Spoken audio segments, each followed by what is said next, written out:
ste, dnešný nádherný svätosmrtný deň a pevne verím, že tieto chvíle, ktoré sú pred nami, budú k zamysleniu nad našimi životmi a to, o čom dnes chcem hovoriť,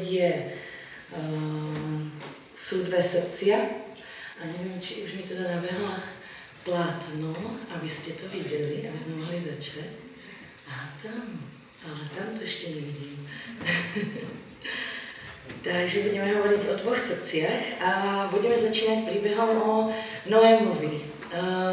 Je to príbeh, ktorý som počula už veľmi dávno a každý jeden z nás, tu sedíte možno už niekoľko rokov v tomto spoločenstve, určite ste počuli viac ako jedno kázanie o Noémovi a ja tiež som počula vo svojom živote viaceré kázania. Ale toto jedno kázanie ma veľmi, veľmi hlboko oslovilo a veľmi hlboko zasiahlo. A príbeh o Noémovi všetci poznáme, o tom, ako Noé postavil koráb a v konečnom dôsledku do korábu nastúpil iba Noé a jeho rodina. Nikto iný z vtedajšieho predpotopného sveta do korábu nenastúpil. A ja neviem prečo, ale v tom momente a vtedy táto myšlienka ma zasiahla tak hlboko, že ma to viedlo k hlbokému osobnému štúdiu, pretože naozaj v tej dobe tam bol len Noé a jeho rodina boli veriaci. Naozaj tam neboli ďalší, nebolo ich tam viac. Naozaj Noé bol jediný, ktorý v tom svete poznal Hospodina, vedel, že stvoril svet a vedel, že už v 1. Mojžišovej 3.15 bolo zasľúbené, že pošle Krista ako vykupiteľa a zachráni Adama, Evu a všetkých potomkov po vyhnaní z raja. Naozaj v tej dobe tam nikto nepoznal túto správu, neveril Hospodina. A keby sme to mali previesť vlastne na dnešok, tak naozaj bol Noé v tej dobe jediný adventista, jediný zachránený adventista, Noé, jeho synovia, jeho manželky. A to naozaj tam nebol ďalší iný zbor, ktorý sa každodenne stretával bohoslúžieb u oltáru a zapaloval pravidelné zápalné obete. A naozaj nikto z tých zborov, ktoré tam vtedy boli, neverili tomu, že Hospodin zničí svet a že koráb je záchrana. Naozaj nikto tomu vtedy neuveril. A ja som si kladla otázku, ako sa to mohlo stať. Ako je to možné? Vezmite si to dneska tu máme o zbory okolo nás, Komodnú, Hodku, Frídek, Frídland, Dvojkovice a vezmite si, že zo všetkých zborov bol tam Noé a jeho rodina. Nikto iný. A tak ma to vtedy zasiahlo a tak som začala riešiť, prečo tomu bolo tak. A ja si kladiem otázku, keď sa to raz stalo, nemôže sa to stať aj dnes? Nemôžeme aj dnes zažiť to isté a nemôže sa stať, že budú celé zbory zanechané. Sme vo vážnej dobe, žijeme tesne pred príchodom a tak by sme si túto otázku mali klásť a ja som si ju kladla. A okrem Noého máme v Biblii ďalšie príbehy o odmietnutí záchrany, o odmietnutí Spasiteľa. Môžeme si zobrať, koľko ľudí vyviedol Boh zo Sodomy a Gomory. Vezmeme si Lota a máme tam len Lota, jeho ženu a jeho dcery a vieme, že ani Lotová žena vlastne nebola zachránená, pretože sa otočila a premenila sa na solný stĺp. Ďalej máme príbeh faraóna v Egypte. Koľko ľudí vtedy uverilo, že Mojžiš prichádza s posolstvom v mene živého Boha, že prichádza s posolstvom o záchrane. Ďalej máme príbeh Mesiáša, keď chodil po zemi, keď kráčal medzi ľuďmi. Koľko ľudí uverilo v Mesiáša? Nebol to náhodou jeho vyvolený židovský národ, ktorý ho zavrhol a ukrižoval? A tak som si kladla otázku, ako je to možné? A tak som hľadala, čo tieto všetky príbehy spája. A tak som dospela k záveru, že to, čo rozhoduje a to, čo bolo zásadné v týchto všetkých príbehoch, bolo otázka nášho srdca. A tak sa chcem s vami podeliť o myšlienky, ktoré ma k tomu teda priviedli, že je to práve naše srdce, ktoré je rozhodujúce. A chcem vás tiež viesť k tomu, aby ste aj vy nad tým premýšľali a študovali to, pretože som presvedčená, že práve naše srdce je otázkou, rozhodujúcou otázkou v otázke spasenia. A keď hovoríme o srdci, srdce dnes, to je strašne populárne, dneska všade počujete, nasleduj svoje srdce, keď ti to hovorí tvoje srdce, tak to musí byť správne, proste keď tvoje srdce sa rozbúcha, tak to má byť, všade to počujete, všade okolo to máme, tvoje srdce ti to hovorí, tak proste choď za tým.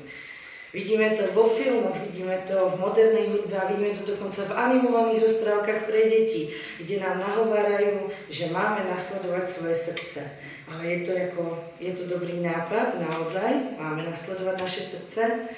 A dovolím si tvrdiť, že práve preto dnešný svet vypadá tak, ako vypadá, pretože nasleduje svoje srdce, svoje skazené, zvrátené srdce. A tak vidíme smilstvo, vraždy, roztržky, sváry, neveru, ohováranie, klamstvo a tento zoznam by mohol pokračovať ešte veľmi dlho.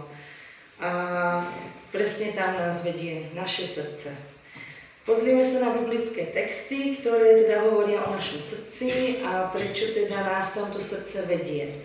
Otvoríme si prvý text a ten nájdeme v Jeremiášovi 17:9. A v Jeremiášovi 17:9 sa píše, že budem používať český študijný preklad a Bibliu králickú. Srdce je lstivé nade vše, je nevylečiteľné. Kto mu porozumí? Ďalej budeme pokračovať v Jeremiáši a tam máme 16. kapitolu, Jeremiáš 16. kapitola a tam 12. verš. A vy ste páchali ešte väčší zlo, nežli vaši otcovia. Hle žijete, každý podľa svého umíneného a zlého srdce a mne neposlúcháte. Ďalej o našom srdci v Biblii hovorí kazateľ, a to 9. kapitola, a v kazateľovi 9. kapitole je to 3. verš. A všem, co se deje pod sluncem, je zlé to, že všichni mají stejný údel, a pak i to, že srdce lidských synů je plné zla. Po celý život mají v srdci skřeštěnost a potom odcházejí k mŕtvým. A ďalší text nájdeme v Matúšovi 15:19, Matúš 15:19.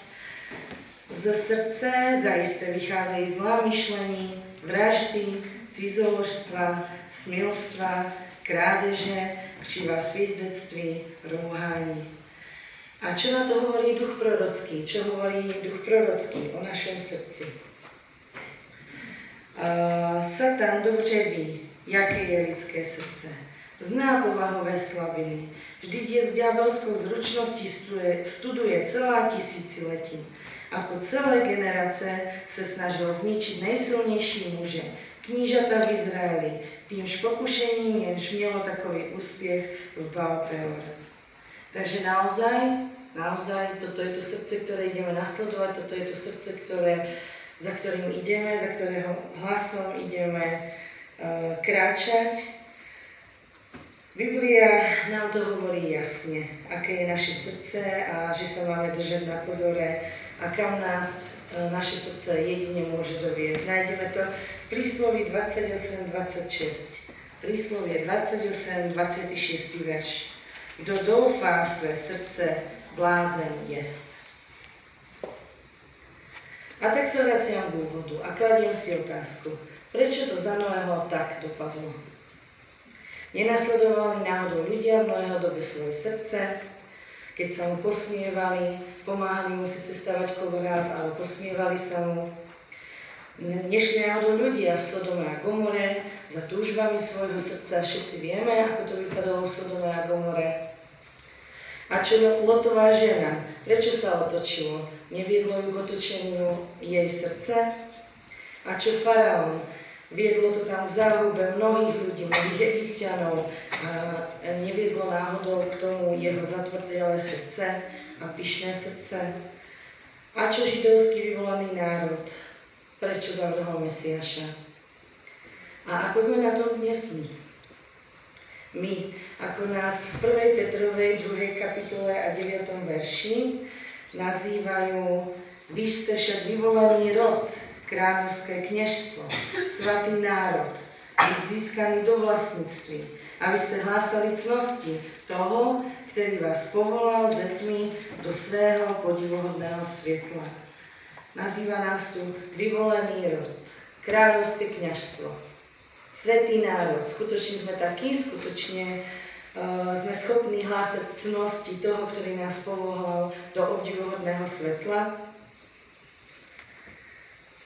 Boh nás ako poslednú cirkev definuje v Zjavení. Nájdeme to v Zjavení 3, známe verše o Laodicei od 15. do 17. verša. V Zjavení 3, 15 až 17 nás, dnešnú poslednú cirkev pred príchodom, definujú takto. Znám tvoje skutky. Nejsi studený ani horký. Kež bys bol studený anebo horký. Ale že si vlažný a ani studený, ani horký, vyplivnutie ze svých úst. Říkáš totiž, jsem bohatý, zbohatl jsem a nic nepotřebuji.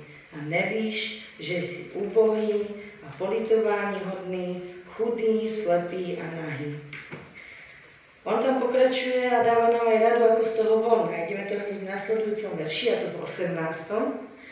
Radím ti, aby si ode mne koupil zlato přetavené v ohni, abys byl bohatý a bílé roucho, abys byl oblečen a neukazovala se hanba tvé nahoty.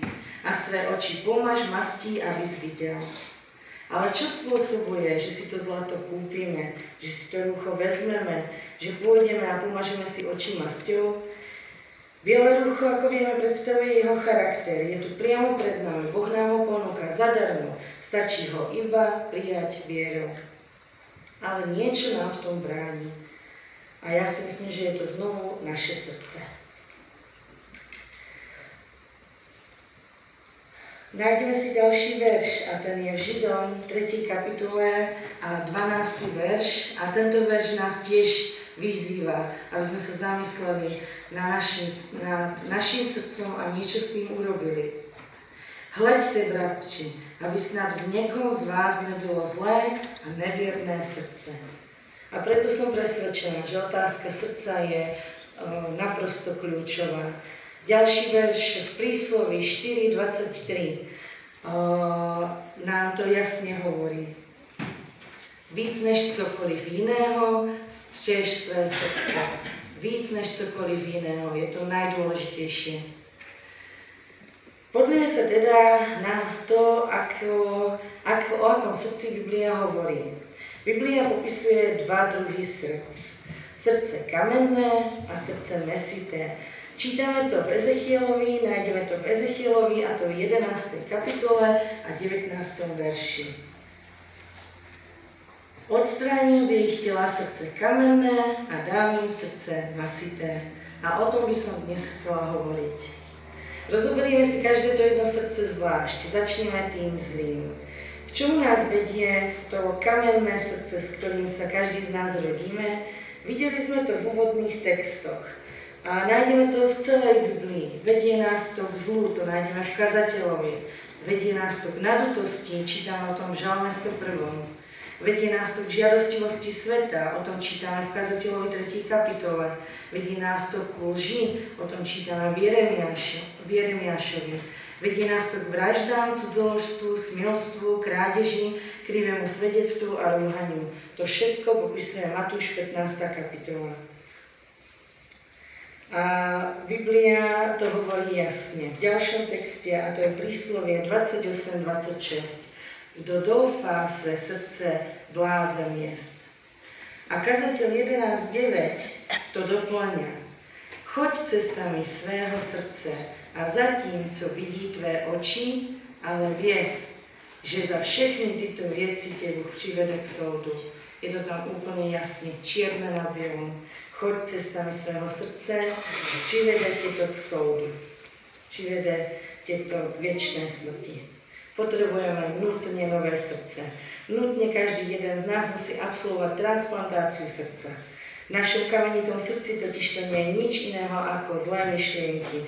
Naša hriešna prírodzenosť nášho srdca totiž to nič iného nedovoluje a to nás oddeluje od Boha. Teraz sa pozrieme trošku bližšie na to dobré srdce. Potrebujeme dobré srdce, potrebujeme dobré nové srdce, pretože iba z toho nového srdca môžu vychádzať ovocie ducha. A to nájdeme v Galatským 5, 22 až 23. Ovocem ducha je pak láska, radosť, pokoj, trpělivosť, laskavosť, dobrota, viernosť, mírnosť a zdržanlivosť. Ďalší text o novom srdci, o tom dobrom srdci, je v prísloví 22.11. Kdo miluje čisté srdce a rtysou jeho ozdobou, bude mít krále za učitele. Nové srdce dáva blahodárne slova a čisté srdce nám dáva kráľovstvo so spasiteľom a kráľom. Ďalší text nájdeme v 5. Mojžišovej, 30. kapitola a 6. verš. A tam čítame: Hospodin obřeže tvé srdce a srdce tvého semene a budeš milovať Hospodina svého Boha celým srdcem, celou duší a nalezneš život. Nové srdce, ono spôsobuje, že milujeme Boha. V tom starom nie sme toho schopní a vďaka tomu získame večný život. Ďalší text o novom srdci nájdeme v Izajašovi 51. kapitole a 7. verši. Slyšte mne, vy, kdo znáte spravedlnosť lidé, v jehož srdci je môj zákon, v novom srdci je zákon.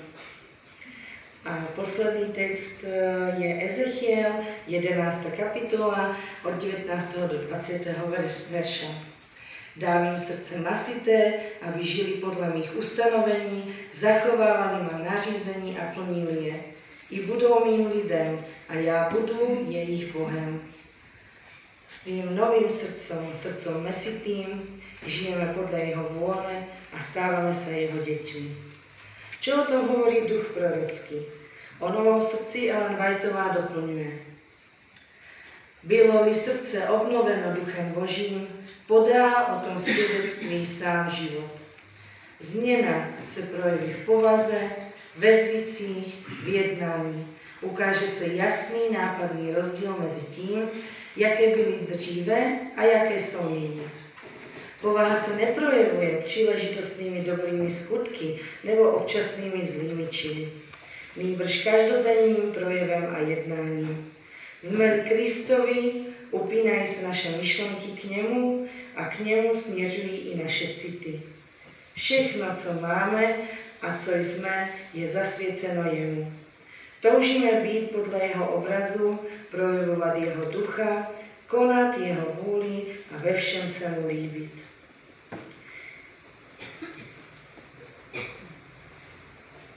Ti, kdo se stanou novými stvořeními v Kristu Ježíši, přinesou plody ducha, což je láska, radost, pokoj, trpělivost, laskavost, dobrota, věrnost, tichost, sebeovládání. Přestanou nacházet zalíbení ve starých neřestech, za to však vírou v Syna Božího budou kráčet po stopách Kristových, odrážet jeho povahu a budou čistí, jako je čistý on. V srdci obnoveném božskou milostí je láska hnací silou jednání. Mění povahu, ovláda pohnutky, řídí náklonnosti, překonává nepřátelství a zušľachťuje city. Ale ako toho dosiahnuť? Ako dosiahneme toho, aby sme získali nové srdce? Ako sa k tomu dopracujeme? Ako sa dopracovať k takej transplantácii srdca? Ako sa dopracovať k tomu, aby z nás vychádzala láska, radosť, pokoj, trpezlivosť, láskavosť, dobrota, vernosť, miernosť a zdržanlivosť, aby sme žili podľa jeho zákona a aby sme milovali Hospodina. Možno budete mať v tomto momente pocit, že je to nemožné, ale je to možné a duch prorocký nás znova o tom uisťuje v ďalšom citáte. Bůh je ochotný posilniť tě, utvrdiť a připravit, když budeš vážně a pokorně u něho neomylně hledat moudrost a on slíbil, že nebudeš hledat nadarmo. Tak sa poďme teda už konkrétne pozrieť, ako taká transplantácia srdca prebieha. Odpoveď nájdeme na kríži. Premýšľajme o tom, čo na Golgote Kristus pre nás urobil. Na kríži Kristus premohol druhú smrť. Kristus na kríži nezomrel za svet, ale zomrel tam pre každého jedného jednotlivého z nás. Vďaka Kristovmu krížu a jeho obeti za nás my môžeme získať mäsité srdce a žiť v Kristu dokonalým životom. Úplne nevinný Kristus, ktorý nič nikdy neurobil, trpel za môj a za tvoj hriech. Kristus zomrel za mňa a za každého jedného z nás osobne. Ellen Whiteová o tom píše následovne. Odevzdáš-li sa mu a príjmeš ho za svého spasiteľa, budeš jeho zásluhou považován za spravedlivého. Ať je tvoj život sebehříšnejší. Kristův charakter stojí na místě tvého charakteru a Bůh tě přijíma tak, jako bys byl nehřešil. A nad to Kristus dává nové srdce. Vírou přebývá v tvém srdci. Vírou musíš udržovat toto spojení s Kristem a denně musíš podřizovat svou vůli jeho vůli. A pokud tak budeš činit, bude Kristus působit v tobě vůli i čin ke své libosti. Působí-li v tobě Kristus, budeš projevovat téhož ducha a konat ty též skutky. Skutky spravedlnosti a poslušnosti. Nemáme v sobě nic, čím bychom se mohli chlubit. Nemáme důvod k vyvyšování. Náš jediný důvod k naději je v Kristově spravedlnosti, která je nám přičtená a v té, kterou koná Duch Svatý působící skrze nás a v nás. Takže Kristus je ten, ktorý dáva nové srdce.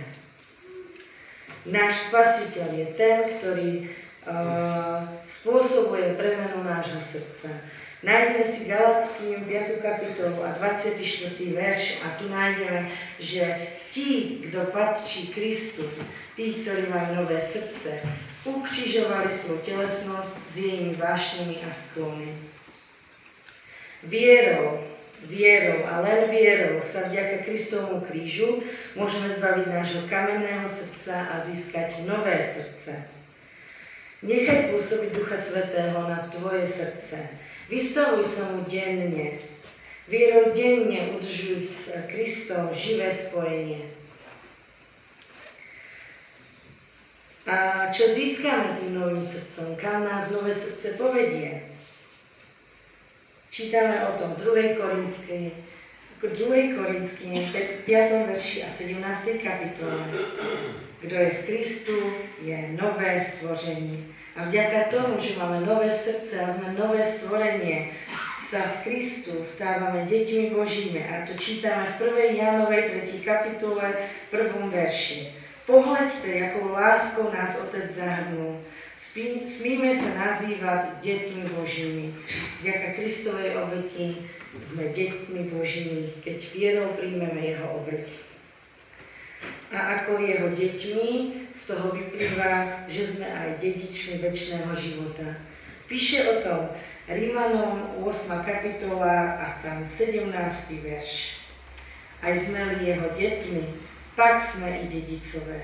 Totiž dedicové Boží a spoludedicové Kristovi. Máme-li podiel na jeho utrpení, budeme mít podiel i na jeho slávě. Nájdeme ďalšie verše, ďalší je v Galackým 4.7, ktorý hovorí o tom, že a tak už nejsi otrok, ale syn. A když si syn, pak také Boží dedic skrze Krista. A ďalší text nájdeme v Galackým 3. kapitole a tam 29. verši. A když ste Kristovi, ste syne Abrahamovo a dedicové podle zaslíbení. A najkrajšie celú túto situáciu, ktorú s novým srdcom získame, popisuje Týtovi 3. kapitola a tam 7. verš. Jeho milosti sme takto ospravedlnení, abychom sa stali dedici očakávaného viečného života. Z jeho milosti. Jeho milosť nás ospravedlňuje a z milosti sme ospravedlnení a vďaka tomu sme dedičmi večného života. A už nám zostáva iba posledná otázka.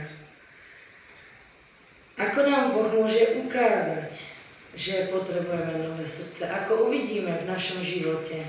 Ako uvidíme v našom živote, v našej v našom vlážnom srdci, ako nás popisuje Biblia, Laodicejskú cirkev, ktorá nevidí, ktorá nevníma.